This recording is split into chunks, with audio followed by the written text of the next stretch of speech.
નમસ્કાર, હું એમ નાગરાજન, સુરત મહાનગરપાલિકાના મ્યુનિસિપલ કમિશનર શ્રી. હાલમાં નસીનગરમાં ચર્ચિત જે ડેમોલિશનની કામગીરી છે એ સંદર્ભે નિવેદન આપવા માંગુ છું.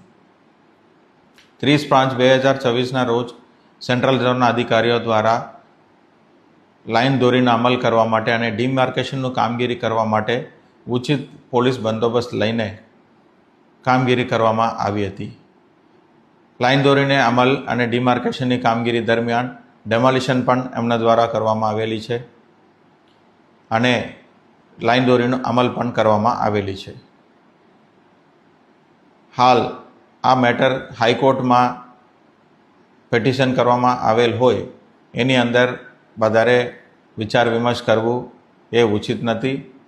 સુરત મહાનગરપાલિકા પણ એ પિટિશનમાં જોડાવવામાં આવી છે.